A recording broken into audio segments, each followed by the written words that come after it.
Today, I want to rant about user experience. Specifically, I want to rant about how critical yet undervalued it is, because I haven't talked about UX in ages on this channel, despite it being one of those things that I talk about almost every single day, and I can talk pretty much endlessly about, as some people in my life can certainly attest. As I spend more and more of my time as a developer focusing not just on the technical aspects of what I'm building, but also on how a user is going to interact with this tool, you really start thinking a lot about what makes a great UX. And the fact that so much of what we interact with on a day-to-day basis has not great UX. Why? Building a great user experience is in some ways the same as building anything else that's great. A great car, a great table, a great pair of headphones. Somebody needs to care. And I don't just mean care in the sense that someone wakes up in the morning and they say, hey, I really want to make something good. You do need that, but at a deeper level, it's about prioritization. The person who's making the decisions, whether that's the creator, the boss, the CEO, are they considering something valuable enough to provide it with the resources that it needs, whether that's money, time, attention, or anything else, to really do it right? It is really hard to make something truly great if it is not a priority. Everyone wants everything to be perfect, naturally. But we have a finite pool of resources to draw on, and we get to decide what it goes towards. But to make something that is truly great, the type of thing where you can tell that a lot of care was poured into it, those things do not come easily. That only comes with intentionality. And if you aren't making an intentional decision to make user experience a top priority, then it's probably never going to be great. But maybe you're lucky enough to be in a position where user experience already is a top priority. To be in that camp, you're already in a better spot than most people. And that leads me to the next point of failure, which is not one of not caring, it's one of not understanding the user. How are you ever going to create a great user experience if you don't understand the user? There are endless examples of this, where the funds were there, the effort was there, but the people who are creating the thing were different from the people who are going to be using the thing, and if you don't find a way to cross that chasm, you're effectively flying blind. This exists on a spectrum, the same way that how much you prioritize the user experience exists on a spectrum. Sometimes the person who's building the thing is effectively the target demographic. They're basically building it for themselves.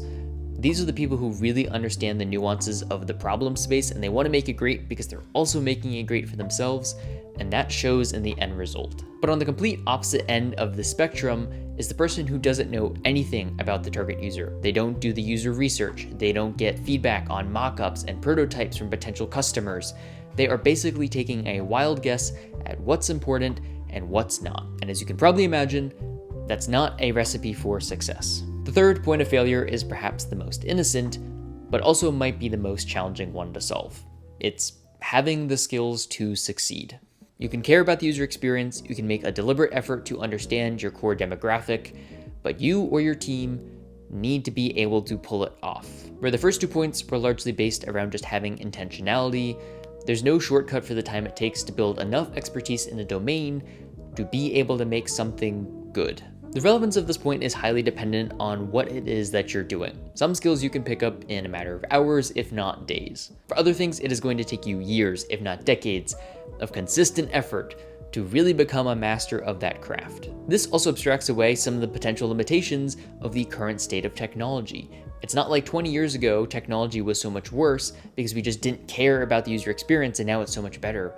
Technology that we take for granted today was either on the bleeding edge or just did not exist 20 years ago. The same way that you can develop your skills, you can actively work on the building blocks that are going to help make whatever you're trying to do a reality, but it still is going to take time. In some cases, it is going to take many, many years, if not decades, to build the technology that's going to empower whatever it is you're trying to do. The truth is, we could probably do a lot better by just focusing more on those first 2 points. And honestly, I think I could make the argument that everything really flows down from that first point, prioritization, and that the second and third points are really just the fallout of that. Increased prioritization around user experiences means more resources available to understand users and their needs, and it also means that the people who are building the thing can focus on making something that's great instead of just scraping together something that works. And that change in prioritization in the industry around user experiences is also going to change how people prioritize things when they're either looking for a job or when they're going to college.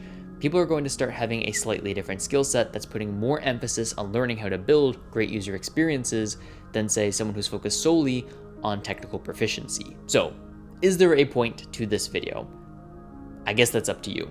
But this is the type of stuff that I'm thinking about on a daily basis as I try to get stronger about how to build out great user experiences, and that I'd love to see other people incorporating into the work that they're doing. As an individual, I recognize that a lot of the things that I've talked about in this video are outside of your control.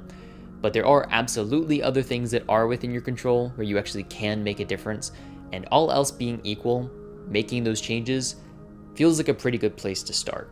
Anyways, I have talked for long enough. I know this was a different video for me, so if you enjoyed it, you can let me know, and you can subscribe if you haven't already. That's it. Thank you so much for watching this rant, and I will catch you guys in the next one.